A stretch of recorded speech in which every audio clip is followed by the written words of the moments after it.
Bismillahirrahmanirrahim. Alhamdulillah. Wassalatu wassalamu ala Rasulillah wa ala alihi wa sahbihi wa man walah. Para pendengar yang saya muliakan. Jadi minggu lepas kita telah sebut sepintas lalu. Ini perkara yang kita semua dah maklum. Bila kita sebut asas-asas akidah Islam, itu tak lain pada rukun iman lah. Yang 6 perkara itu. Jadi saya sebut sepintas lalu minggu lepas. Apa itu beriman kepada Allah, beriman kepada Rasul, malaikat, kitab, hari akhirat, qada dan qadar. Sepintas lalu. Dan asas-asas ini yang kita sebut itu adalah merupakan perkara yang sama saja yang dibawa oleh segala Rasul. Jadi semua Rasul itu menyeru kepada mentauhidkan Allah. Semua Rasul itu menyeru kepada mengajar kepada beriman kepada malaikat. Dan semua Rasul itu menunjuk kepada Rasul yang lain, yang sebelumnya. Bahkan kalau Nabi yang datang sebenarnya Nabi Muhammad itu, Nabi Isa seumpamanya, menunjukkan kepada Rasul yang bakal datang. Jadi maknanya ada kesatuan. Dia bukan Nabi ni datang mengajar benda lain, Nabi ajar benda lain, Nabi ni mengajar Tuhan satu, Nabi ni mengajar Tuhan tiga. Jadi kalau begitu maknanya tidak ada kesatuan. Jadi bila kita sebut akidah Islam, maka dia tidak lain daripada akidah yang dibawa oleh para Rasul yang terdahulu. Jadi bukan benda yang baru. Bukan benda yang baru. Ia hanyalah penerusan dan penyempurnaan. Itu kita nak kena ingat. Jadi dengan sebab itu ada kesatuan. Bila sebut cakap tentang akidah itu ada kesatuan. Sebab itu ada satu perbincangan di sini tentang penyatuan akidah. Saya rasa lebih tepat kalau kita katakan kesatuan akidah. Segala pengajaran yang dibawa oleh Rasul-Rasul itu adalah sama belaka dari segi akidah. Atau kepercayaan, cuma dalam bahagian syariat saja ada kalanya berlainan antara satu Rasul dengan Rasul yang lain. Kerana tiap-tiap Rasul itu diberi syariat yang sesuai dengan zaman dan kematangan umat masing-masing. Jadi itu beza. Dari segi akidah sama saja. Bila bab syariat itu ada perbezaan sedikit sebanyak. Kalau puasa umpamanya, disebut dalam Quran, kutiba alaikumus siyam kama kutiba alal ladzina min qablikum. Diwajibkan bagimu puasa sebagaimana diwajibkan ke atas orang-orang yang terdahulu daripada kamu. Cuma kita tak tahunya dia orang puasa bulan berapa hari, itu kita tak tahu. Tapi pensyariatan puasa itu bukan sesuatu yang baru. Firman Allah Subhanahu wa taala Asy-Syura, dalam surah Asy-Syura, syara'a lakum minad dini ma wassa bihi Nuhan walladhi awhayna ilayka wa ma wassayna bihi Ibrahim wa Musa wa Isa an aqimud din wa la tatafarraqu fihi. Maksudnya Allah telah menetapkan perkara-perkara hukum agama bagi kamu mengikut apa-apa yang ia perintahkan kepada Nabi Nuh. Dan yang kami wahyukan kepadamu, wahai Muhammad. Dan juga yang kami perintahkan dengannya kepada Nabi Ibrahim dan Musa serta Nabi Isa, iaitu tegakkanlah pendirian agama dan jangan kamu berpecah atau berselisih pada dasarnya. Jadi di situ sudah menunjukkan, ayat ini sudah menunjukkan kesatuan. Jadi akidah Islam itu adalah merupakan warisan daripada akidah yang ajarkan oleh para nabi yang terdahulu. Firman-Nya lagi ayat 48 surah Al-Maidah, likullin ja'alna minkum syir'atan wa minhaja. Maksudnya bagi tiap-tiap umat yang ada di antara kamu, kami jadikan, yakni tetapkan suatu syariat dan peraturan agama yang wajib diikuti oleh masing-masing. Jadi di situ dari segi syariat, dari segi hukum hakam, mungkin ada perbezaan. Daripada apa yang diamalkan oleh Nabi Ibrahim, Nabi Musa, Nabi Isa dan Nabi Muhammad sampai kepada Nabi kita Muhammad sallallahu alaihi wasallam. Jadi ditetapkan ketetapan yang khusus mengikut umat masing-masing. Tetapi bila sampai kepada syariat Nabi kita Muhammad sallallahu alaihi wasallam, maka syariat itu sudah disempurnakan. Dan syariat itu bukan lagi suatu syariat yang khusus untuk kaum yang tertentu. Tetapi syariat itu sudah menjadi suatu yang terpakai kepada seluruh umat manusia. Yang itu kita nak kena ingat perbezaan yang besar. Yang menyebabkan Nabi kita sallallahu alaihi wasallam itu jadi nabi yang penghulu pada sekalian nabi. Penghulu kepada sekalian nabi kerana syariat dia itu adalah merupakan syariat yang terpakai kepada seluruh manusia. Dan syariat yang diberikan oleh Allah kepada Nabi kita sallallahu alaihi wasallam itu telah membatalkan syariat yang terdahulu. Maknanya tak bolehlah nak pakai syariat lain. Bila Muhammad sudah datang, maka cukuplah kamu dengan ajaran Isa, ajaran Musa. Kerana yang diajarkan oleh Musa dan Isa pun akhir sekali mereka itu pun sudah mengingatkan kamu tentang kedatangan Rasul yang terakhir. Yang ini yang menyebabkan mereka degil ni kerana ada penyelewengan yang cuba menutup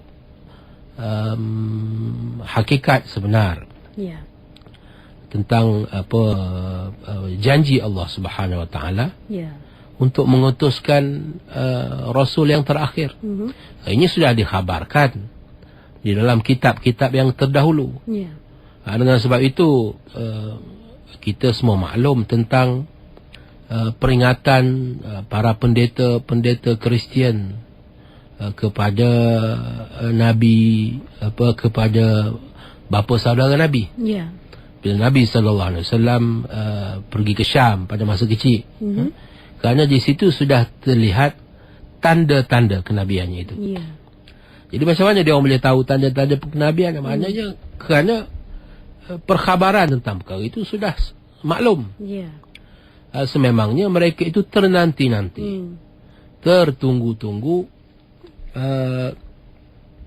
berita. Siapalah Nabi yang disebut dalam kitab yang terdahulu tentang kemunculannya sebagai Nabi yang akhir zaman. Nabi Musa, Nabi Isa alaihissalam pun begitu. Inni Rasulullah ilaikum. Dia kata, akunya Rasulullah kepada kamu, Rasul utusan Allah kepada kamu. Musaddiqul lima baina yadayya min at-Taurah. Aku datang untuk mentasdikkan, menyatakan kebenaran.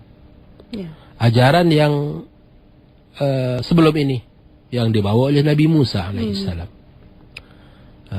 Yang dibawa oleh Musa itu betul. Dan kau kena berpegang dengan ajaran Musa. Kau kena ikut, kau kena patuh, kau kena taat. Tetapi aku juga datang untuk memberi peringatan. Jadi dia pertengahan. Wa mubasysyiran bi rasulin ya'ti min ba'di ismuhu Ahmad. Dan aku juga datang nak bawa berita gembira tentang kedatangan seorang Rasul. Bukan setakat kedatangan seorang Rasul, nama sekali pun dah beritahu dah. Rasul yang akan datang selepas daripada-Ku namanya Ahmad. Salah satu daripada nama Nabi kita tu Ahmad. Muhammad dan juga Ahmad. Jadi nama je sudah dikhabarkan. Dan dengan sebab itu mereka ini tertunggu-tunggu. Jadi kekufuran mereka terhadap Muhammad itu adalah suatu yang disengajakan. Yang dibuat-buat kerana mereka cuba menyembunyikan hakikat. Mungkin mereka harap Muhammad ini datang daripada kalangan mereka ke macam mana. Tiba-tiba datang daripada kalangan Arab. Tak datang daripada keturunan Bani Israel umpamanya. Maka dengan sebab itu mereka tukar cerita. Mereka mengkufuri pula apa yang diajarkan oleh Muhammad. Sedangkan apa yang diajar oleh Muhammad itu sedikit pun tidak bercanggah dengan apa yang diajarkan oleh para rasul yang terdahulu. Sama saja. Bahkan di situlah dapat dilihat penerusan. Penerusan. Kita tengok dalam agama Yahudi dan Nasrani. Tidak ada sunnah Ibrahim seperti mana yang berlaku di dalam Islam. Itu sudah menunjukkan dalam Islam itu agama Islam itu sahaja yang layak untuk menggelarkan dirinya sebagai agama Ibrahim. Walaupun orang Yahudi, orang Kristian juga memanggil agama masing-masing sebagai agama Ibrahim, tapi tidak dilihat dalam amalan mereka, dalam syariat mereka itu mereka mengamalkan apa yang diamalkan oleh Ibrahim. Mereka tidak ada haji. Sebagaimana yang kita fahami. Dalam Islam jelas, dalam ibadat haji itu sendiri kita melaksanakan perkara-perkara yang dilakukan oleh Nabi Ibrahim. Dilakukan oleh Nabi Ibrahim. Jadi itu sudah menunjukkan bukti yang jelas betapa agama Islam itu berkait rapat dengan jajaran para nabi. Tapi tidak boleh juga, tapi tidak boleh kita gunakan ini hujah bahawasanya agama Islam itu setaraf dengan agama-agama. Kerana apa yang dikatakan agama Kristian, agama Yahudi itu bukan lagi agama para nabi ini. Jadi kita kena bezakan antara agama para nabi, para anbiya itu dengan agama yang dikembangkan oleh pengikut-pengikut mereka itu kemudian.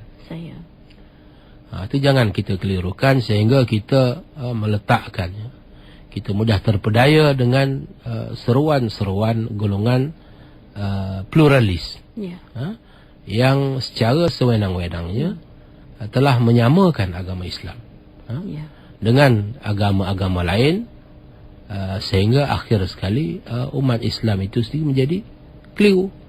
Dia sudah tidak lihat perbezaannya itu, dan sudah tidak lihat tujuan sebenar Nabi Muhammad itu diutuskan.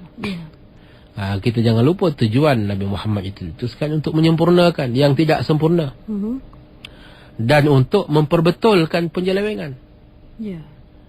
Kerana yang datang sebelum ini, ajaran-ajarannya itu telah diselewengkan oleh para pengikutnya, telah diselewengkan.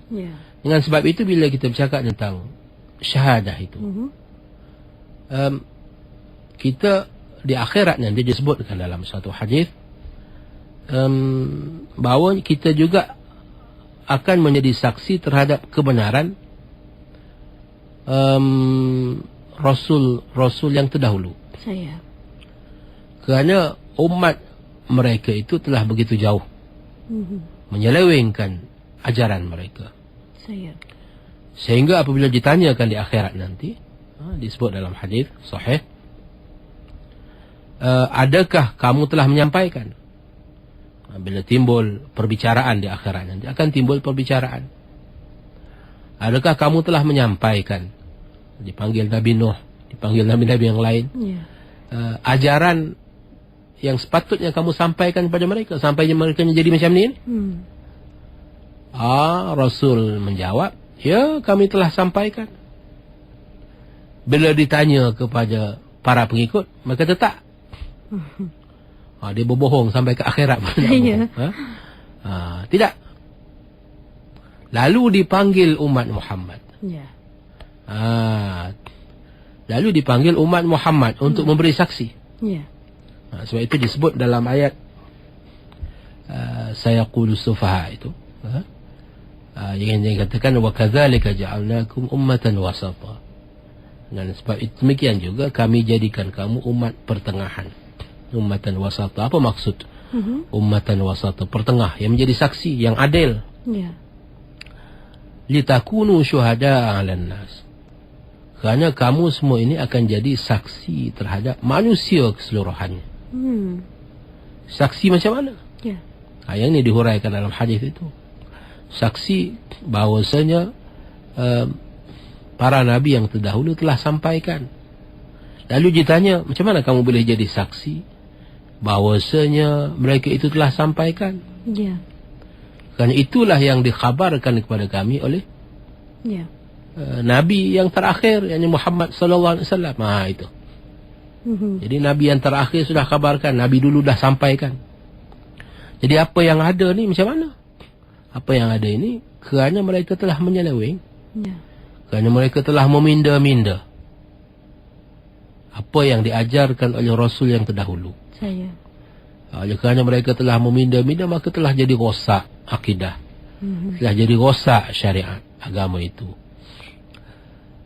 Maka dengan sebab itu, kita orang Islam tidak boleh buat perkara yang sama.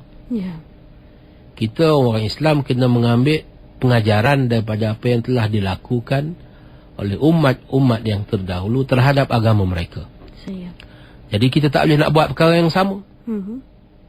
Kita tak boleh, pertama sekali, tidak boleh nak meminda-minda apa yang terkandung dalam Al-Quran. Nak tambah satu huruf pun tak boleh. Nak buang satu huruf pun tak boleh. Jadi kalau dalam Quran tu kata alif lam mim, yang kita terima alif lam mim. Nak buang alif tak boleh. Nak tambah ba pun tak boleh. Jadi alif lam mim. Kita faham ke, kita tak faham ke, itulah dia. Itu lain cerita. Tapi yang kita terima adalah alif lam mim. Dzalikal kitabul la raiba fihi, dan seterusnya. Jadi kita tak boleh tambah, tak boleh pindah. Kerana itulah yang telah dibuat oleh umat yang terdahulu. Kerana tambahan dan pindahan itu, maka telah rosaklah akidah agama mereka, telah rosaklah syariat agama mereka. Jadi kerana mereka ini telah merosakkan tanzil, maka mereka ibarat telah merosakkan bukti lah. Mereka telah merosakkan bukti. Orang yang tidak jaga bukti, orang yang telah merosakkan bukti, boleh ke tidak jadi saksi? Sebab itu umat Islam itu dinamakan saksi. Dipanggil syuhada, saksi terhadap sekalian manusia. Kerana di tangan mereka itu ada bukti yang tidak rosak. Bukti yang tidak boleh dirosakkan. Maknanya kita umat Islam itu memegang amanah yang besar. Kita kena jaga baik-baik amanah ini. Kerana amanah itulah yang telah dirosakkan oleh umat yang terdahulu. Kerana apabila mereka merosakkan amanah itu, maka rosak habis seluruh manusia. Berapa ramai manusia yang telah sesat daripada jalan yang benar kerana bahan bukti itu yang patut menjadi rujukan dalam hidup mereka itu telah dirosakkan. Apabila dirosakkan, maka terputus kebenaran itu. Bercampur aduk kebenaran dengan kebatilan, maka tidak diakui lagi bahawasanya Muhammad itu adalah merupakan Nabi yang mereka tunggu selama ini. Sedangkan selama ini itulah yang mereka tunggu. Tiba-tiba bila datang Muhammad, menafikan. Macam-macam je tuduh. Hadza sihrun mubin lah. Ini adalah sihir yang amat nyata. Jadi sebelumnya mereka tertunggu-tunggu kedatangan Nabi yang disebut di dalam kitab yang terdahulu. Bila dah datang, dia tukar cerita pula. Dan mereka timbulkan fitnah-fitnah dan tuduhan-tuduhan yang berbagai. Jadi fitnah dan tuduhan yang berbagai terhadap Rasulullah SAW ini bukan perkara baru. Jadi kita tak pelik lah kalau yang sekarang ni timbul macam-macam cerita, kartun, lukisan yang menghina Rasulullah SAW. Kerana ini adalah perkara yang memang timbul daripada hari pertama lagi. Hari pertama lagi. 40 tahun sebelum Rasulullah SAW menyampaikan risalah itu, semua orang sayang kepada Rasulullah. Semua orang sayang, termasuk Abu Jahal. Sayang, kagum dan bangga dengan Rasulullah SAW. Kerana apa? Kerana terkandung padanya sifat-sifat yang tidak ada pada orang lain. Jadi dia jadi seorang yang dikagumi kepribadiannya itu. Tak ada siapa pun yang mempersoalkan.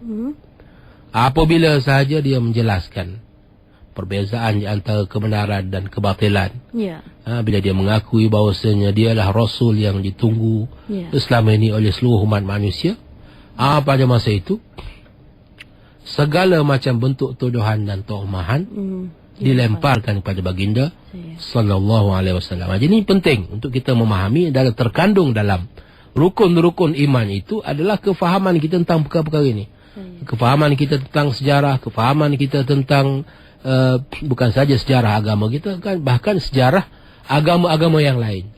Jadi dengan sebab itu, rukun iman itu bukan hanya 6 perkara yang disebut tadi, bahkan juga perkara-perkara yang berkaitan dengannya. Termasuk juga yang terpenting sekali adalah kefahaman kita tentang sejarah manusia. Ya, kita berhenti rehat seketika. InsyaAllah kita akan terus kepada tajuk seterusnya, beriman dengan Allah selepas ini. Terus bersama IKIM FM, pilihan utama anda. Kita selalu dengar, tangan yang memberi lebih baik dari yang menerima. Jadi apa lagi? Berapa banyak sumbangan yang telah kita berikan untuk keluarga, kawan-kawan, sahabat andai dan masyarakat, dan untuk diri sendiri. Jadilah hidup ini untuk memberi sebanyak-banyaknya, bukan untuk menerima sebanyak-banyaknya. Tentu hidup anda akan lebih bermakna dan bahagia. Pesanan ini dibawakan kepada anda oleh IKIM FM, pilihan utama anda. Terima kasih kepada anda terus bersama dalam Tafakur Fiddin di IKIM FM, pilihan utama anda. Kita masih lagi bersama tetamu Encik Muhammad Asam Ahmad, bincang tentang buku Asas Akidah Islam. Dan seterusnya kita masuk tentang beriman dengan Allah. Encik Asam. Ya, terima kasih Mas, para pendengar yang saya muliakan. Tadi kita sebut bahawasanya agama Islam itu adalah merupakan penerusan. Akidah Islam itu adalah merupakan penerusan daripada akidah yang diajarkan oleh para nabi yang terdahulu. Itu tidak dapat dinafikan oleh sesiapa. Dan perkara yang paling teras dalam soal akidah ini adalah beriman kepada Allah. Jadi kalau kita nak selidiki benar atau tidak agama-agama yang lain ini, kita tengok konsep ketuhanan yang mereka kemukakan itu. Di situ akan diketahui benar atau salahnya, sama atau tidak samanya. Jadi kita boleh katakan, macam mana kita boleh katakan agama ini sama, sedangkan masing-masing memiliki fahaman yang berbeza tentang persoalan yang paling teras, yakni tentang Allah, tentang Tuhan. Jadi sebelum kita mengeluarkan kenyataan-kenyataan yang sedemikian, yang menyamakan secara melulu, maka perlulah terlebih dahulu kita selidik. Kalau kita sendiri faham apa itu erti beriman kepada Allah, kita takkan secara sembarangan menerima cadangan-cadangan yang sedemikian. Jadi apa itu maksud mengenal Allah? Apa itu maksud beriman kepada Allah? Beriman kepada Allah tentunya tidak mungkin boleh berlaku tanpa mengenal Allah. Bagaimana kita beriman dengan sesuatu yang kita tidak kenal? Jadi kita nak kenal Allah. Jadi mengenal Allah itu apa? Tiap-tiap orang Islam yang sudah mukallaf wajib mengenal Allah yang mencipta seluruh alam. Sebab itu dikatakan awwaluddin ma'rifatullah. Kewajipan agama yang pertama bagi setiap mukallaf itu adalah mengenal Allah.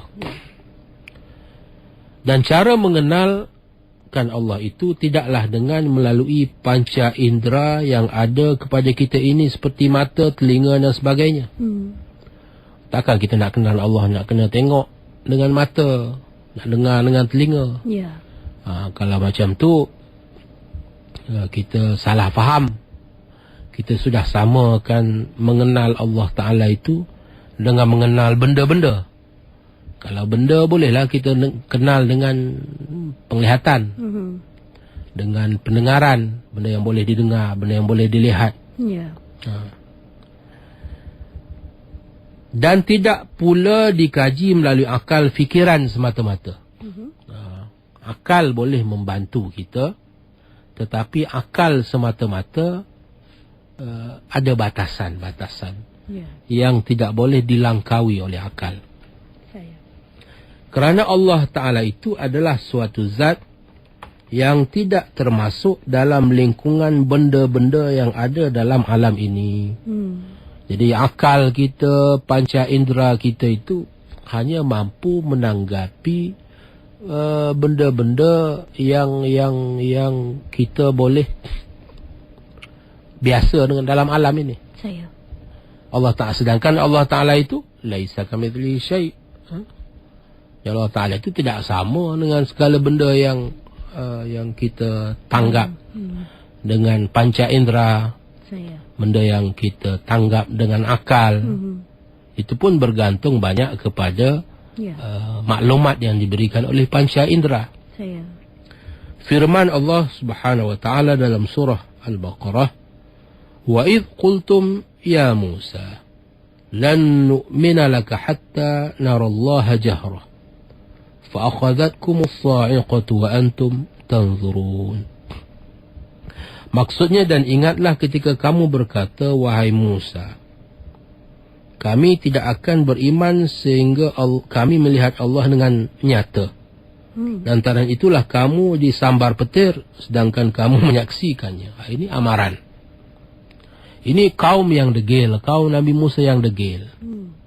Dia nak beriman kepada Allah Ta'ala itu nak kena tengok dengan mata kepala. Baru nak beriman. Sebenarnya dia degil. Macam mana engkau ni Musa mengajak kami suruh beriman kepada Allah, kami tak nampak pun Allah. Jadi oleh kerana kamu tak nampak Allah, kamu tak nak beriman. Maka Allah Ta'ala bagi petir, kamu nampak petir. Maka mereka itu disambar petir. Ini disebut dalam Al-Quran. Kita pun nak kena macam tu juga ke baru nak beriman. Cukuplah perkhabaran ini memberikan peringatan dan amaran kepada kita. Cuma kaum yang terdahulu ni, kalau mereka ni degil, kalau mereka ni menderhaka, Tuhan tunjuk terus bukti. Dibalas terus. Sebagai apa? Sebagai peringatan kepada kita. Tapi kita sekarang Tuhan tak buat macam tu. Tapi cukuplah. Kerana apa? Kerana sudah ada amaran yang lepas. Jadi bila kerana sudah ada amaran yang lepas, jadi tak payahlah Tuhan buat perkara yang sama kepada kita. Kalau macam tu tak ada baki lah orang, bukan orang yang kufur. Asal dia kufur saja maka disambar betul. Jadi cukuplah kita peringatan. Jangan kita jadi seperti golongan yang begini, yang semata-mata mahu mencabar para nabi, mempersenda-sendakan para nabi. Dia nak minta Allah Ta'ala itu boleh tengok dengan mata kepala. Kalau tidak, aku tak nak beriman. Manusia tidak ada kuasa hendak mendapatkan hakikat dan kunhi zat Allah. Tetapi mereka boleh mengenal dan mempercayai Allah dengan mengkaji kejadian-kejadian dan kekuasaan Allah yang ada di dalam alam ini. Jadi kita nak tengok zat Allah seperti mana yang diminta oleh Bani Israel itu tak boleh. Yang kita boleh lihat ialah ayat-ayat Allah, tanda-tanda Allah, kejadian-kejadian Allah. Yang tu yang kita nak kena kaji. Maka sebab itu sabda Rasulullah sallallahu alaihi wasallam, tafakkaru fi khalqillah wa la tatafakkaru fi dzatillah, ataupun fillah, fa innakum lan taqdiru qadrahu.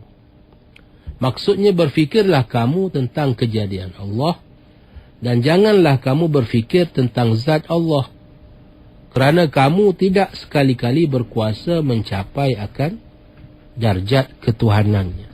Jadi Nabi suruh kita fikir tentang kejadian Allah, tentang perbuatan Allah. Tengok alam ni lah, seperti yang kita sebut dalam perjumpaan yang lepas, perbincangan yang lepas. Perhati kepada diri, perhati kepada makhluk Allah.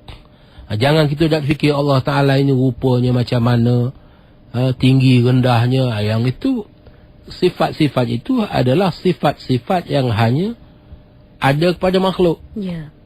rupa, bentuk, itu tidak boleh sama sekali kita kenakan kepada Allah Subhanahu wa taala. Jadi itulah yang kita maksudkan dengan mengenal Allah, yakni mengenalnya melalui perantaraan makhluk ciptaannya itu. Dan tidak mungkin sama sekali kita mengenali hakikat ataupun zat Allah Subhanahu wa taala.